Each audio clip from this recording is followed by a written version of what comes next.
Rencontre avec Nathalie Lefebvre. En tête-à-tête avec les thérapeutes.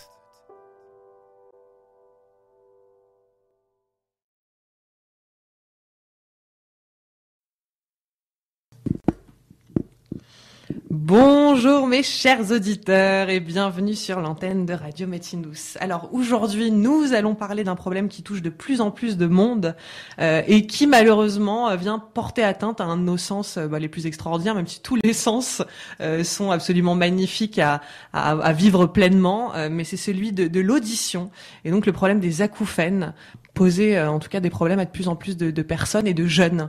Alors on a le plaisir d'avoir une personne qui a vécu l'expérience de ces acouphènes, qui a réussi à s'en sortir et qui aujourd'hui accompagne les gens également à pouvoir mieux vivre et s'en débarrasser en fait tout simplement. Claire Lemoine, bonjour, tu vas bien? Bonjour Nathalie.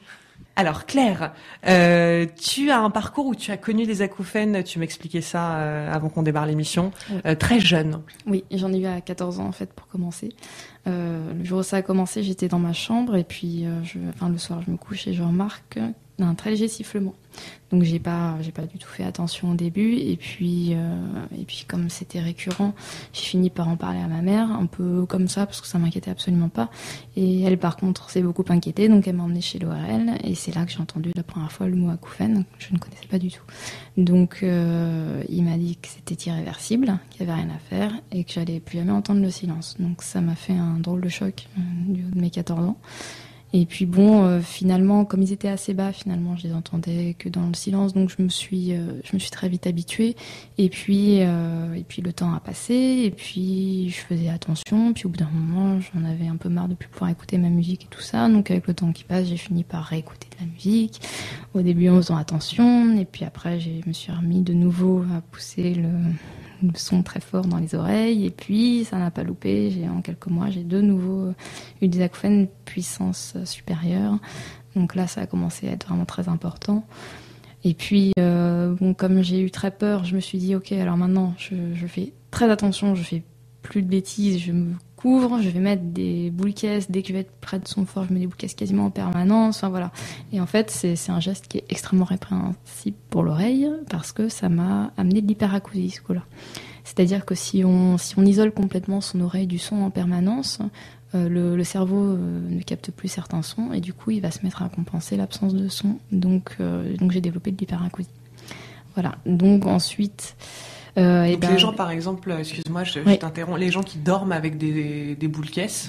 Alors, si c'est juste de temps en temps, ça va, mais c'est vrai qu'il faut vraiment éviter que ce soit un geste récurrent et il faut prendre surtout des filtres le plus bas possible qu'on puisse supporter. Mais alors, les boules caisses en cire, elles ont tendance à moins filtrer que les autres, donc il vaut mieux privilégier celles qui sont en cire que les bouchons d'oreille. Ok, donc quelque chose qui est finalement moins couvrant pour l'oreille et qui permet de garder quand même un certain son. Voilà, en fait, le but, c'est vraiment que le cerveau, l'oreille puisse capter des fréquences en permanence, au moins un minimum de fréquences. D'accord. Voilà. Et donc tu souffrais d'acousie, d'hyperacousie. Tu as commencé à utiliser donc ces boules caisses qui ont amplifié les choses. Voilà.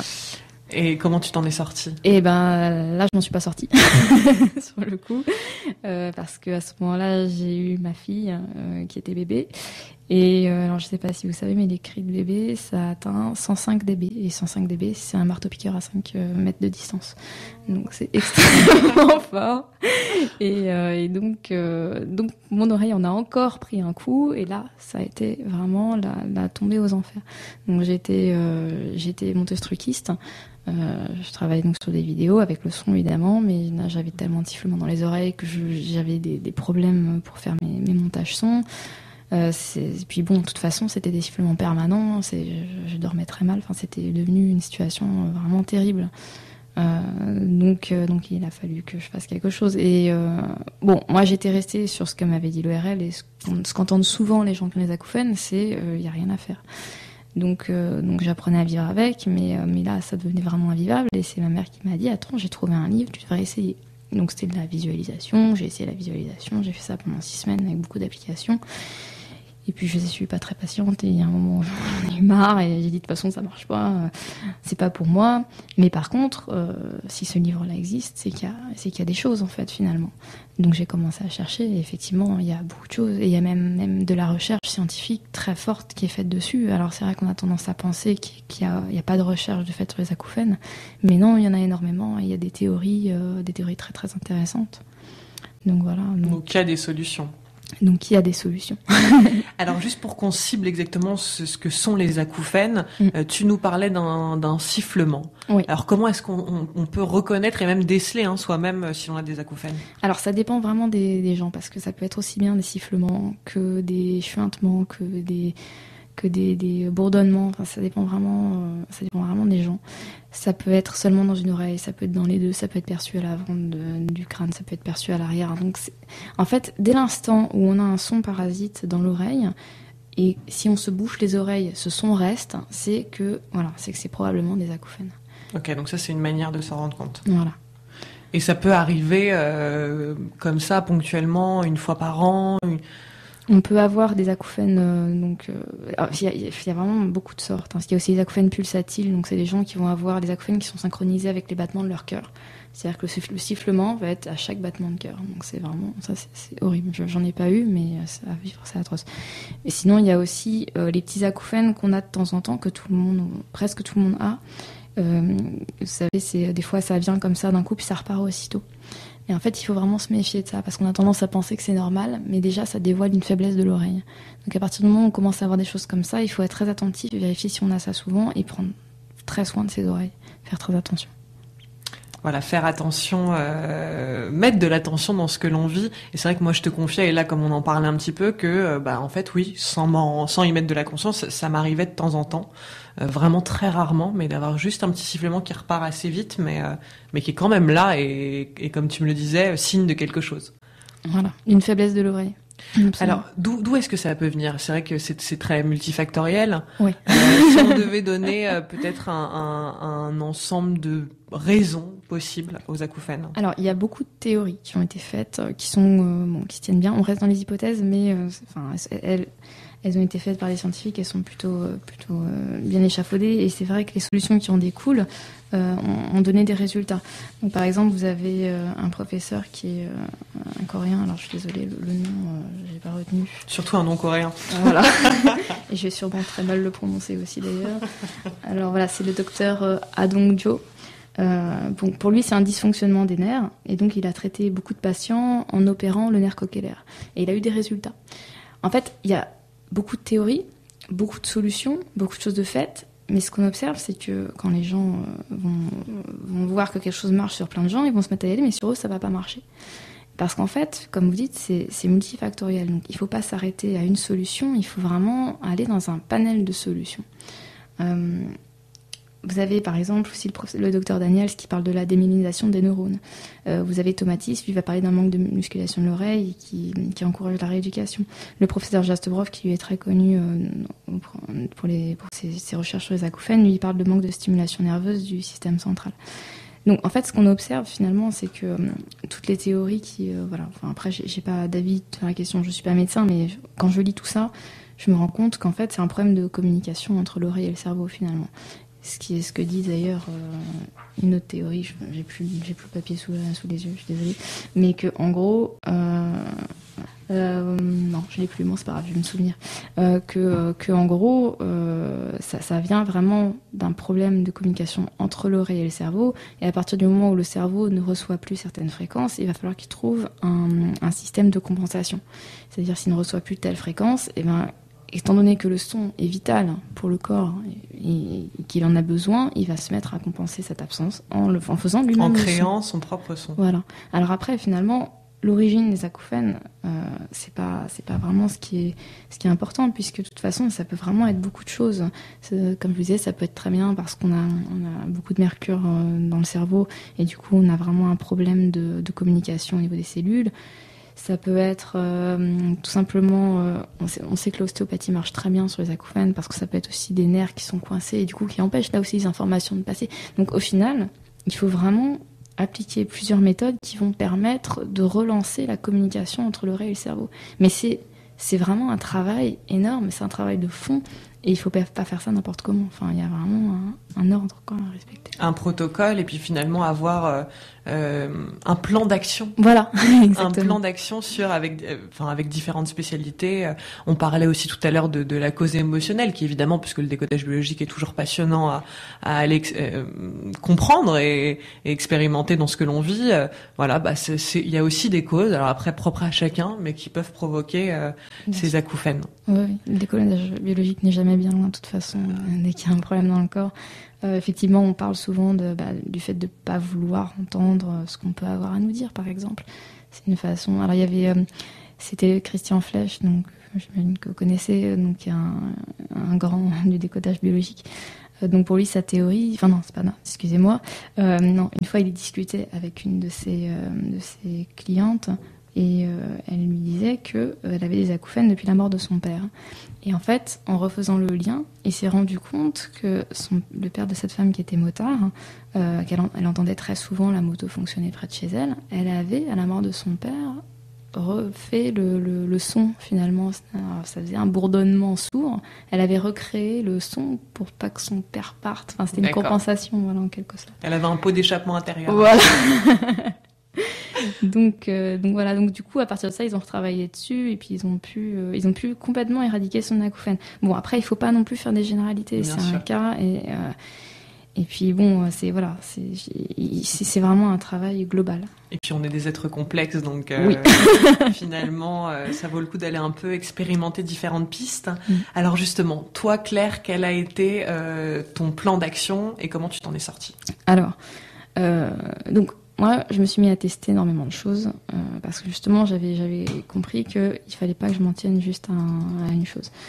Donc, je me suis formée en naturopathie et puis j'ai commencé à faire ça. Et puis, j'ai pris connaissance de la méthode Tomatis. Et j'avais entendu dire qu'il y avait des très bons résultats sur les acouphènes.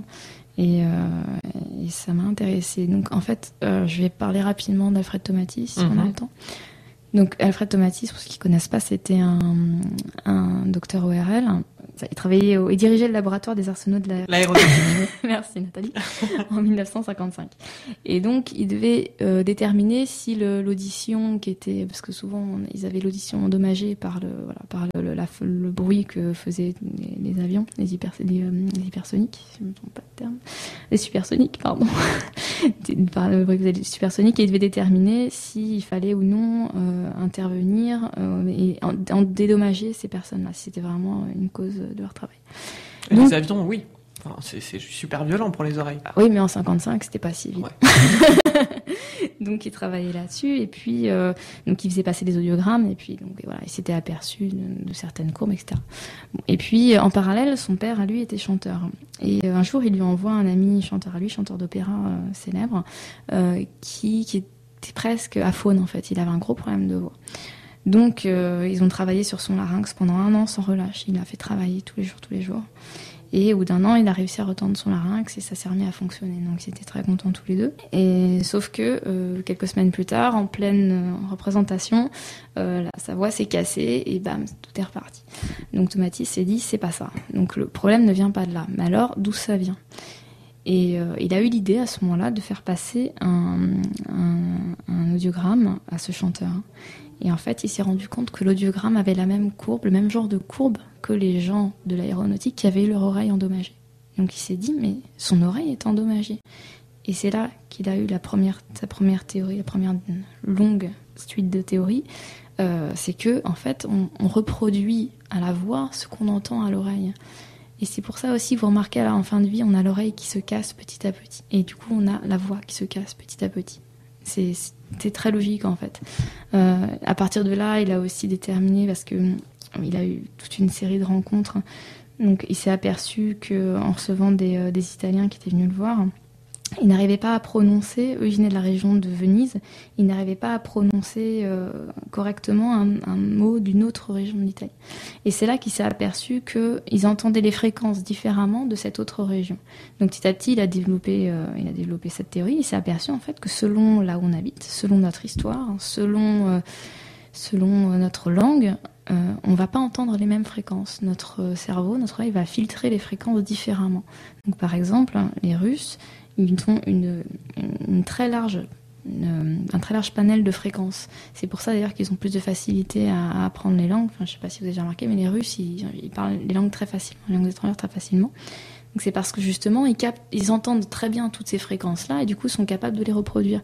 Un Français va avoir plus de mal à apprendre le russe parce que lui, entendre plutôt dans les fréquences basses et il va avoir du mal à reproduire les fréquences hautes. Je sais pas si ça... Non, mais en plus, je réfléchis, j'ai une copine ukrainienne, bon, c'est pas russe, mais proche, Oui, et qui parle très très bien 4-5 langues, donc très facilement. Ouais, c'est ça. Donc ouais, on n'est pas tous logés à la même enseigne dans l'apprentissage et surtout dans la capacité, je sais pas comment on pourrait dire, d'audition.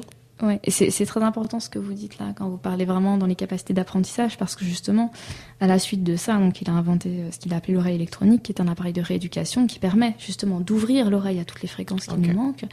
Et à partir de là, il a réussi à rééduquer des gens qui avaient des problèmes, par exemple pour l'apprentissage. Et rien qu'en ouvrant l'oreille, qui ont réussi qui ont la mémoire qui s'améliore, qui ont une facilité à apprendre les langues à la suite de ça, justement. D'ailleurs, vous avez même un laboratoire de langue à Paris où ils utilisent la méthode Tomatis pour faire apprendre les langues. D'accord. Et c'est 2 fois plus rapide que n'importe pas pour leur faire de la pub, hein, j'ai pas d'intérêt là-bas, mais c'est 2 fois plus rapide que n'importe où ailleurs. Et c'est impressionnant. Ça crée une forme de vivacité aussi, une vivacité d'esprit. Absolument. Les choses vont plus vite, c'est plus fluide. Plus vite, plus fluide et aussi un gain d'énergie énorme. C'est très curieux, mais les personnes qui font la méthode Tomatis, qui se rouvrent l'oreille, d'un seul coup, elles se mettent à avoir un regain d'énergie absolument incroyable. Donc tu as testé, toi, l'approche de Tomatis ? Oui, non. Tu t'y es intéressée en tout cas. Voilà, je m'y suis beaucoup intéressée et je voulais la faire. Le problème, c'est que ça coûte cher. Et puis en plus, il fallait que je mobilise beaucoup de temps. C'est-à-dire qu'il fallait que tous les jours, j'aille 3 heures. Donc moi, le centre que j'avais trouvé, il était dans les Yvelines. J'habitais dans le 12e à l'époque. Il fallait que j'aille tous les jours 3 heures là-bas. Donc les transports, le temps d'y aller, le coût. Ça faisait vraiment beaucoup de raisons pour lesquelles j'ai mis de côté. Donc j'avais encore mes acouphènes qui étaient très forts à l'époque. Je me suis dit, je mets de côté, et puis quand je pourrai, en attendant, je teste d'autres choses, et puis quand j'aurai les finances et le temps, et j'irai. Et puis finalement, synchronicité, j'ai pris connaissance d'une autre femme assez formidable, qui s'appelle Raphaël Joudry, non, ça c'est la fille, qui s'appelle Patricia Joudry, parce que sa fille aussi travaille dedans maintenant, qui est écrivain, en fait, qui était écrivain, maintenant elle est décédée, une Canadienne, qui a eu le problème du syndrome du cocktail, ce dont on parlait tout à l'heure, c'est-à-dire qu'en fait, c'est un problème où le cerveau ne va plus faire des distinctions entre certaines fréquences. Et par exemple, quand on va se retrouver dans une soirée avec des amis, on va entendre aussi bien la personne qui est à 2 mètres de soi que celle qui est devant soi, et tous les sons se confondent. Donc c'est quelque chose qui est assez insupportable à vivre. Et en même temps, est-ce qu'on est capable de percevoir la conversation de quelqu'un qui est très éloigné de nous, comme si elle était proche ? Ça donne pas une oreille bionique. Okay. Je sais pas, j'essaie de trouver quelque chose de positif. Même pas. Ouais, t'as juste l'impression d'être plongé dans un brouhaha. C'est ça, c'est un brouhaha perpétuel, exactement. Donc, voilà. Elle, ça avait vraiment atteint un niveau très fort parce que même à table, avec sa propre famille, il fallait qu'ils lèvent la main les uns après les autres pour pouvoir discuter. Donc il fallait surtout pas qu'ils parlent en même temps. Ou quand ils ramenaient les courses, donc c'est aux États-Unis, au Canada, donc c'est les sacs en papier. Il fallait qu'elles sortent de la pièce pour qu'ils puissent plier les sacs en papier, déballer. D'accord. Donc voilà, donc ça avait atteint vraiment un niveau très fort. Et c'est sa fille Raphaël donc, qui a fait ses études à Paris et qui a rencontré quelqu'un qui était en formation chez Tomatis. Et il lui a dit, mais c'est le syndrome du cocktail qui a votre mère, mais oui, je peux l'aider. Alors, l'avantage, c'était qu'en plus, c'était quelqu'un qui venait de Montréal.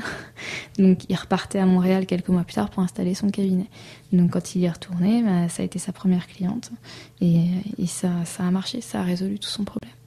Donc ça s'est pas fait en 2 séances. Mais voilà, il faut le temps. Je crois que ça a été 5 semaines pour elle. Et puis ça a été intensif. Elle allait tous les jours. Et ça a résolu son problème. Et ça lui a amené beaucoup d'autres avantages, donc comme je parlais tout à l'heure, donc mémoire, plein de choses comme ça, et surtout une vivacité d'esprit, effectivement. Elle avait plus comme on dit, la page blanche, elle avait plus le problème de la page blanche, tout coulait tout seul. Elle avait un regain d'énergie absolument incroyable, elle dormait 3 heures par nuit, elle était en pleine forme, c'était juste phénoménal. Et quand elle a arrêté la méthode, puisque son problème était résolu, de toute façon il n'y a plus besoin qu'elle vienne, et ben elle a perdu tous ces bénéfices-là. Donc ça a été très dur parce qu'elle avait vraiment trouvé un nouveau mode de vie et qui lui allait très bien. Et bon, de temps en temps, elle s'offrait des séances, voilà, quand elle avait un petit problème de page blanche de nouveau, puisque tout ça revenait ou quelque chose comme ça. Mais bon, ça coûte cher et puis voilà, donc elle a fini par abandonner l'idée. Puis bon, le temps a fait qu'elle a déménagé, elle est partie ailleurs. Donc ça a été un grand drame pour elle. Et puis finalement, un soir, elle discutait avec un ami. Et là où elle habitait, parce qu'elle avait déménagé, comme je disais, et il lui dit, mais tu sais, le monastère à côté, bon, plus elle écoutait qu'à moitié, parce qu'elle n'intéressait pas tellement ce qu'il racontait. Donc elle réprime un bâillement, et puis il dit, mais ils font la méthode Tomatis là-bas. Alors là, elle a failli tomber de sa chaise, elle fait quoi? Donc le lendemain matin, tout de suite, elle a appelé le monastère, et en fait, c'était un monastère qui était lié avec une université, ils sont toujours existants d'ailleurs, je me souviens plus du nom, mais bon, ils sont existants, si vous voulez, je vous donnerai les coordonnées, voilà. Et en fait, ils avaient installé des oreilles électroniques, donc l'appareil d'Automatis, pour les étudiants, pour les aider dans leurs études. Et c'était même obligatoire pour ces étudiants-là qui étaient dans cette fac. Donc voilà. Et donc du coup, elle s'est rendue là-bas et elle a été accueillie à bras ouverts. Ils lui ont dit qu'elle pouvait venir quand elle voulait. Ils lui ont montré toute l'installation. Voilà. Donc à partir de ce moment-là, elle est venue tous les jours. Elle habitait à 40 minutes, une heure et demie, je crois. Bref. Et donc elle est venue tous les jours travailler là-bas, en fait. Elle s'installait là-bas. Et puis, j'essaie de finir rapidement l'histoire, ça se prolonge. Elle avait un Walkman qu'elle écoutait tous les jours. Et puis un jour, le moine lui dit, mais qu'est-ce que c'est ça? Donc elle lui explique, c'était au début des baladeurs. Et il lui dit, mais attendez, c'est génial, on va vous mettre la méthode Tomatis portable. Et donc ensemble ils ont tout mis dessus et elle a écouté de son côté sur baladeur et ça a fonctionné exactement comme quand elle le faisait là-bas. Donc finalement ils se sont aperçus qu'il y avait Tomatis, quand il a fait ça, c'était en 55, les choses ont évolué, les technologies ont évolué et maintenant il y a, pour ainsi dire, plus besoin d'aller dans un centre pour faire une méthode Tomatis. On peut très bien recourir à ce qu'elle a fait. Donc du coup, à partir de là, elle a développé sa propre méthode. Donc elle a refait les musiques et tout, parce qu'elle n'avait pas volé à Tomatis ce qu'il avait fait. Elle a tout repassé dans l'oreille électronique et elle a fait sa thérapie par-dessus. Tu as essayé. Et c'est ça qui m'a sauvée. D'accord. Voilà. Donc vraiment, c'était important d'expliquer un peu même son parcours, en fait. Oui.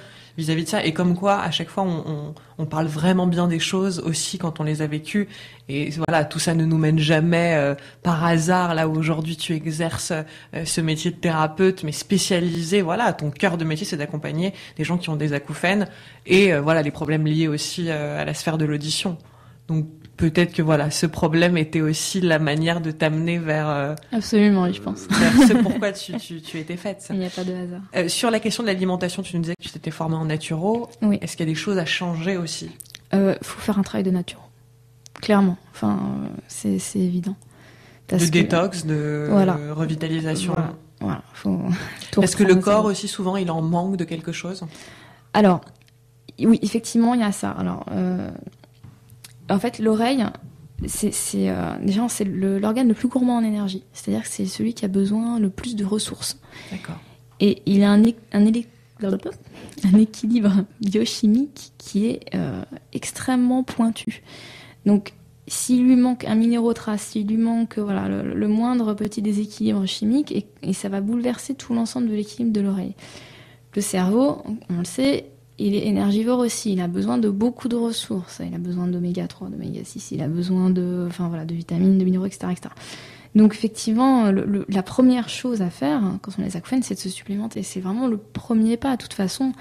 C'est un peu un débat là-dessus, se supplémenter ou pas se supplémenter pour les vitamines. Moi, je dirais il faut, parce que on vit dans un monde où on est envahi de pesticides, on est envahi de toxines, on est envahi de choses qui agressent notre corps en permanence. Même en faisant attention, on n'a plus du tout les mêmes quantités de vitamines dans un légume qu'on avait il y a 40 ans. Enfin voilà, maintenant c'est évident, il faut se supplémenter. Et c'est vrai qu'il y a des gens qui ont réussi à surmonter leurs acouphènes. Encore une fois, il ne faut pas généraliser, mais qui ont réussi à surmonter leurs acouphènes en se supplémentant, en rétablissant tout cet équilibre. Un équilibre intérieur. Et puis évidemment, si ça nourrit l'oreille, ça permet de retrouver l'équilibre, même au niveau du cerveau, même au niveau du corps, en fait, de manière assez globale et de l'énergie. Ça doit relancer aussi tout un processus. Exactement. Parce que c'est pas parce que juste l'oreille fait souffrir que ça touche pas aussi d'autres endroits qui restent dans le silence. Exactement. Donc il faut savoir aussi que donc 10 des 12 nerfs crâniaux passent par le système auditif. Donc il y a vraiment un impact très très fort de l'oreille sur le corps. On voit bien ça dans les méditations par le son. Les gens qui arrivent à rentrer en état de transe par le son, c'est tout à fait logique. D'ailleurs, les études qui ont été faites sur la thérapie par le son, il y en a eu des études sur la thérapie par le son après, ils ont vu en fait que ça stimulait les parties du cerveau qui correspondent aux états méditatifs. Donc finalement, on arrive vraiment dans un état de relaxation. C'est aussi pour ça d'ailleurs que ça détend très très fort. Et c'est une autre aide d'ailleurs pour les acouphènes, parce que le stress est un autre élément extrêmement générateur d'acouphènes. Donc la thérapie par le son aide aussi à vraiment éliminer le stress, et c'est un autre facteur qui va jouer dessus. Oui, d'amener une forme de détente, parce qu'on doit finalement, pour les gens qui souffrent de ça non-stop, être complètement crispé, quoi. Ça doit être hyper crispant. Alors il y a même une forme d'agressivité qui peut se développer aussi parfois. Bah, c'est comme quand on a, de toute façon, comme quand on souffre, quand on a des douleurs, voilà, c'est ça. C'est pas une douleur, mais c'est une souffrance vraiment. Ouais. Alors moi j'ai mon papa qui m'écoute pas vraiment sur tous les conseils, qui n'écoute pas Radio Médecine Douce, mais ça tant pis pour lui, qui souffre d'acouphènes. Bon, je lui ai parlé de l'acupuncture énormément en lui disant je pense que l'acupuncture doit être efficace. Donc il fait de l'auriculothérapie, c'est déjà pas mal. Il va voir quelqu'un dans le 13e qui est médecin, parce qu'il lui fallait un médecin absolument. Voilà. Mais il m'a dit que là au bout de 3-4 séances ça commençait à aller mieux, et il a travaillé dans les avions, donc évidemment, le lien de cause à effet. Et c'est vrai que moi, une fois, j'ai eu la chance de passer une partie du vol dans le cockpit, et le pilote me racontait, quand je lui ai parlé de la radio, il me disait, mais c'est incroyable, j'ai un de mes amis qui a été copilote et qui a perdu l'audition, et qui, grâce à l'acupuncture, on dit recouvrir, enfin à retrouver en tout cas toute son audition. Et l'acupuncture, oui, peut être évidemment une piste. Encore une fois, on le dit, c'est un plan d'action assez global. Oui. Faut pas s'arrêter sur une L'ostéopathie, méthode. comme tu nous le disais, aussi peut permettre de débloquer un petit peu tout ce qui est crispé autour. Oui, exactement. Alors, il y a un petit test à faire pour savoir si on aurait intérêt à voir un ostéopathe, c'est d'appuyer sur différents points du visage. Pas de points précis, mais juste appuyer sur le visage. Mais c'est pour les gens qui ont des acouphènes. Ah, j'en ai juste une fois de temps en temps, donc je teste. Et donc si ça fait varier le son, si ça le rend plus fort, plus faible ou quoi, on a intérêt à avoir un ostéopathe. C'est qu'il y a un problème au niveau du nerf. C'est qu'il peut y avoir un problème au niveau du nerf. D'accord. Voilà. Donc quand on est en crise, on se touche le visage. Pas forcément en crise, parce que de toute façon les acouphènes en général c'est tout le temps. Les gens qui les ont, c'est non-stop en général. Bon, alors en tout cas, avec cette émission, il y a des solutions, et même qui peuvent permettre de s'en sortir et d'y mettre du sens. Pourquoi pas y mettre du sens tant qu'à faire. Alors, ma chère Claire, donc on peut évidemment, pour tous les gens que ça touche, se procurer ton ouvrage, Comment j'ai triomphé de mes acouphènes. Donc on peut le trouver sur Amazon. Oui. C'est un livre numérique. C'est un livre numérique, absolument, oui. Alors, il n'y a pas d'édition papier prévue pour le moment, on me le demande souvent. Là, je vais essayer de le mettre à la FNAC, mais toujours en numérique pour l'instant. Ok. Voilà, je verrai si je peux faire du papier par la suite. Et puis si de toute façon il y a un engouement, évidemment, il peut y avoir des éditions papier. Il y a des gens encore qui ont du mal avec le numérique et l'informatique. Ah oui, donc, mais je comprends. Ouais, voilà. Et puis un livre, c'est vrai que c'est un livre, mais oui, tout à fait. Bon, on le trouve quand même sur Amazon. Comment j'ai triomphé de mes acouphènes. Ouais. On peut le lire sur son ordinateur, sur sa tablette, sur son Kindle même. Ouais. Aujourd'hui, il y a des petits appareils qui nous servent à lire, des liseuses en fait. Tout à fait, oui. Et alors moi, ce que je vous encourage à faire, en fait, c'est d'aller sur mon site internet. Donc c'est pas Claire Lemoine, en fait, c'est Claire Joussomme, mais c'est pas grave. D'accord. C'est une histoire de nom de jeune fille.